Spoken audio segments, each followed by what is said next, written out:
about Kelsey Nicole. She's come out of hiding, and she's addressing Meg Thee Stallion. You know, I want people to understand something. You know, I did a case study on Meg Thee Stallion's fans. Now, I want Meg Thee Stallion to understand something.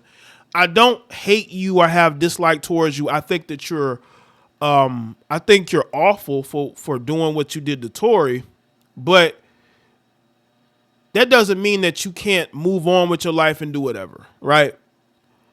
But we all know by now how things probably went down that night. And Kelsey does as well, because Kelsey is the catalyst for all of this. Kelsey Nicole has done an interview. She's on this podcast. As a matter of fact, she's on the same podcast. I believe Charleston White was on when him and Brittany Renner had their interaction, right? And now she's talking. Listen, Kelsey, I would just hope that you open up about the truth of what happened. I mean, because I don't think you can be prosecuted. I think she got immunity.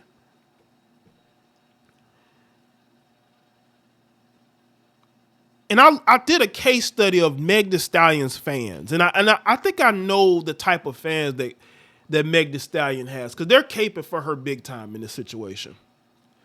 You got the black women, the wayward black women.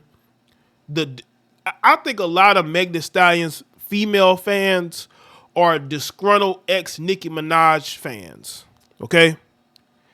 They need a place to go. And they look at Meg Thee Stallion and they see themselves, because, you know, Meg Thee Stallion is an average-looking woman. Let's be real about this. She's an average-looking woman, and they see themselves in her.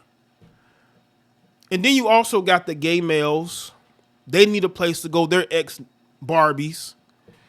That's her fans. It's the black female that no longer supports Nicki Minaj because she's married, you know what I'm saying, to a black man, even though he has a very terrible past, and, you know, it is what it is. She's married. Cardi B, you know, I think Cardi B fans are also Meg Thee Stallion fans, so they're sort of teaming up a little bit. Those are her fans, but those fans don't translate to shows. They don't translate to sales. Now, her single has seemingly charted, right? But that was due to Nicki Minaj. Nicki Minaj is the reason why that song charted. And nobody has a stronger online defense force than Meg Thee Stallion. Meg Thee Stallion's defense force in 2023 was something to be seen. I mean, we've seen the Cardi B defense force. We've seen, who other defense forces have we seen? Let's see. Who other defense forces have we seen? I just think that, the Bayhive, Rihanna's fans, but there is no more legit lunatic fan out there than the Meg Thee Stallion fan, because they don't attend her shows when she would have them. As a matter of fact, Meg Thee Stallion hasn't gone on tour yet. Why hasn't she gone on tour yet?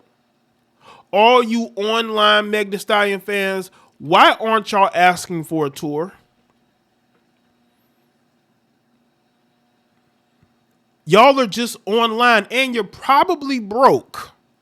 You're probably broke. You ain't got no money. The one thing I can say about Nicki fans, they got money. They're selling out her shows. They're buying her music. She has weeded out all of you bums. And that's why y'all don't like her.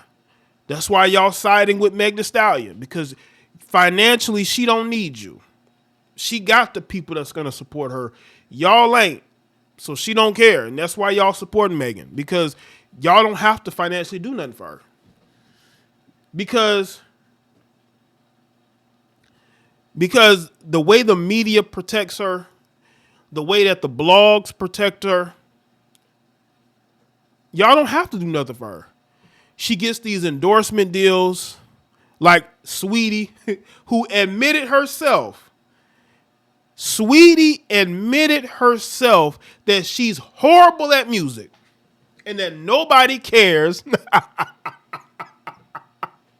Nobody cares about her music. She admitted it. So why does this woman have all these endorsement deals? Why does she have all these? When she broke up with Quavo, she had all these endorsements. She had accomplished nothing. I see no difference between Sweetie and Meg Thee Stallion. I see no difference.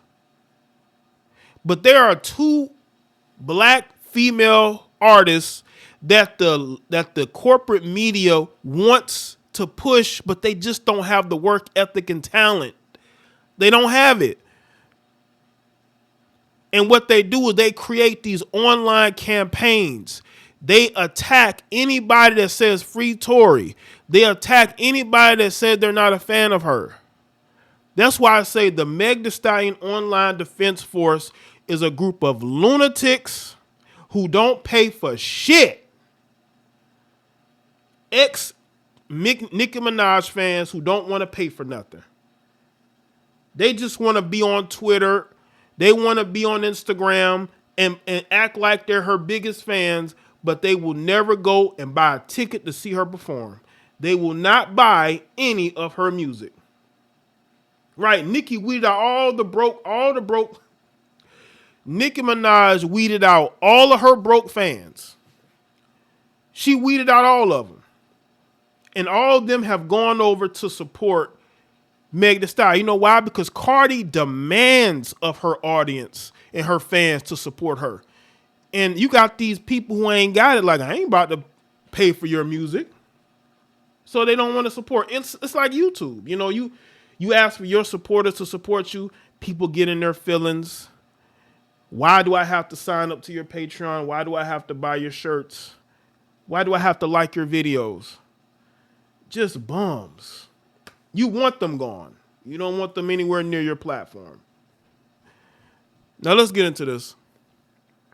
Kelsey Nicole says Meg Thee Stallion has been betraying her prior to the night she was struck by Tory Lanez allegedly in 2020. Nicole, who was in the car during the incident, opened up. She was in the car. Oh boy. Opened up on her decision to speak out during an interview with the Danza Project.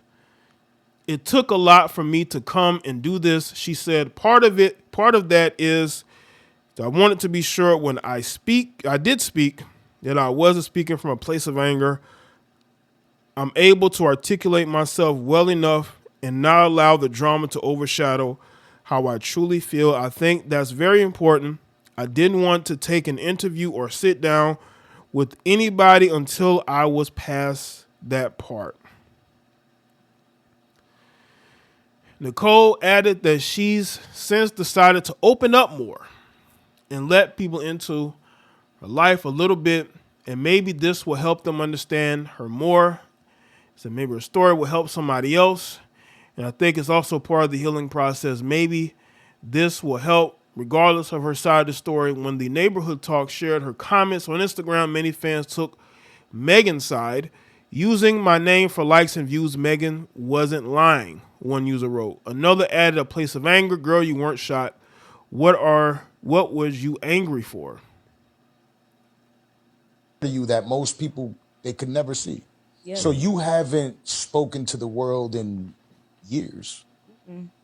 I sure haven't. I haven't. And, it took a lot for me to come and do this. You know what I'm saying?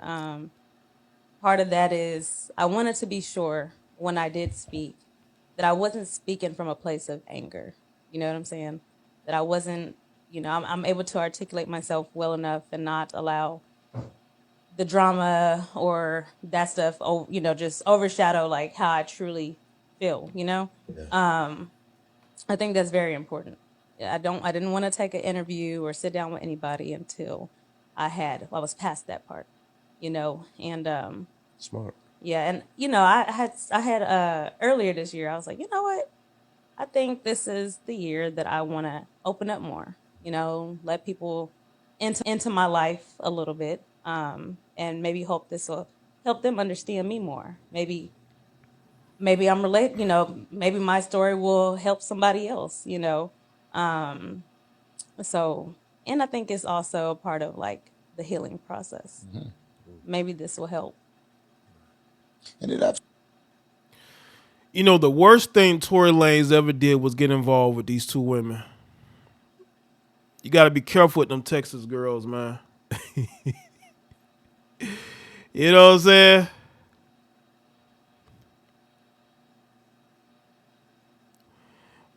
We're going to look back on this as an absolute travesty.